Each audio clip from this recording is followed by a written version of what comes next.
বালতিতে পানি ভরছেন এইচপির batting coach Rajen সালে। বালতি ভর্তি সেই পানি নেটের পাশে এনে রাখলেন একজন ক্রিকেটার। এরপর টেনিস বলগুলো কুড়িয়ে এনে সেই পানিতে রাখলেন। এবার বালতি থেকে তুলে সেই বল থ্রো করা হচ্ছে। এভাবেই ভেজা বলে ব্যাটিং প্র্যাকটিস করছেন ইমার্জিং দলের ক্রিকেটাররা। আপাতত দৃষ্টিতে মনে হতে পারে প্রচণ্ড গরমে বলগুলো ঠান্ডা রাখতেই কিনা বল পানিতে ভিজিয়ে রেখেছেন, কিন্তু তেমন কিছু না। দ্রুতগতির পেস বল মোকাবেলা করার জন্য এমন অভিনব উপায়ে অনুশীলন করছেন বাংলাদেশ দলের ব্যাটাররা।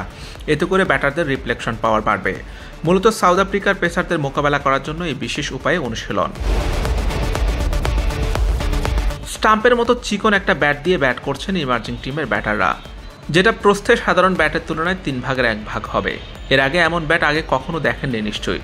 অ্যাডজাস্টমেন্টের জন্য এই ব্যাট দিয়ে ব্যাটিং করা। এই ব্যাট দিয়ে বল লাগাতে হলে খুবই মনোযোগী হতে হবে এবং ধৈর্যের প্রয়োজন। বলের একদম একুরেট লাইনে ব্যাট না চালাতে পারলে বলে ব্যাটে সংযোগ হবে না। তরুণ ব্যাটারদের টেকনিক্যাল এবং ট্যাকটিক্যাল স্কিল বাড়ানোর জন্য এমন অভিনব উপায়ে অনুশীলন করা। অনূর্ধ্ব 19 পর্যায়ে বাংলাদেশের ক্রিকেটাররা বিশ্বমানের হয়। অনূর্ধ্ব 19 বিশ্বকাপ জিতেছে একবার এবং এশিয়া কাপও জয় করেছে 2 বার। অথচ আন্তর্জাতিক ক্রিকেটে বাংলাদেশের কোনো অর্জনই নেই। বয়স ভিত্তিক ক্রিকেটের ধাপ পেরিয়ে কয়েক বছর পর এই ক্রিকেটাররাই আবার আন্তর্জাতিক ক্রিকেটে বাংলাদেশের হয়ে প্রতিনিধিত্ব করেন। যুব ক্রিকেটাররা কেন বিশ্বমানের ক্রিকেটার হতে পারেন না, এমন প্রশ্নের জবাবে এইচপির ব্যাটিং কোচ রাজেন সালে বলেন, এটা তো আসলে ঊর্ধ্বতন কর্মকর্তারা চিন্তা করুন, যারা উপর ইয়েতে আছেন, যারা 19-এর পরে আমাদের কাছে আসেন, 19 খেলে বা ভালো ডোমেস্টিক ক্রিকেট খেলে এখানে আসে, তাদেরকে নিয়ে আসলে আমাদের এইচপি এটা অনেক হাই পারফরমেন্সের একটা ক্যাম্প, যারা আগামীতে ভবিষ্যতে বাংলাদেশ টিমে খেলবে, ইন্টারন্যাশনাল ক্রিকেট খেলবে। তো আমাদের ফিউচার চিন্তা থাকে যে কীভাবে ইন্টারন্যাশনাল ভালো প্লেয়ার হওয়া যায়। শুধু ন্যাশনাল টিম না, ন্যাশনাল টিমে খেলাই যায়, কিন্তু ইন্টারন্যাশনাল প্লেয়ার হওয়াটা ডিফিকাল্ট।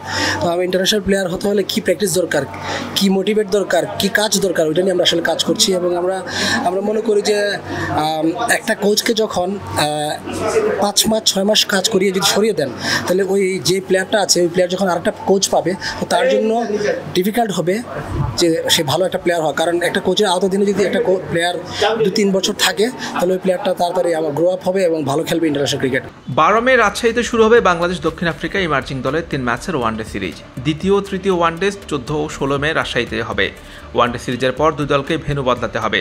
20 মে চট্টগ্রামে বীর শ্রেষ্ঠ ফ্লাইট লেফটেন্যান্ট মতিউর রহমান স্টেডিয়ামে শুরু হবে সিরিজের প্রথম 4 দিনের match.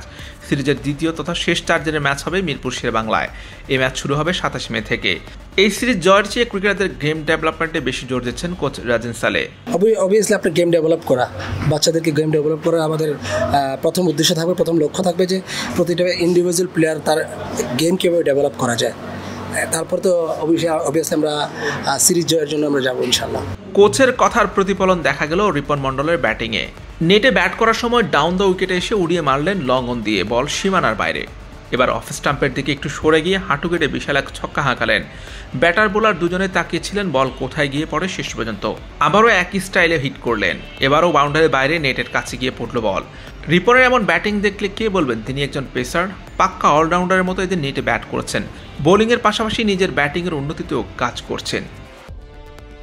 Hussain Arman, BD quick time.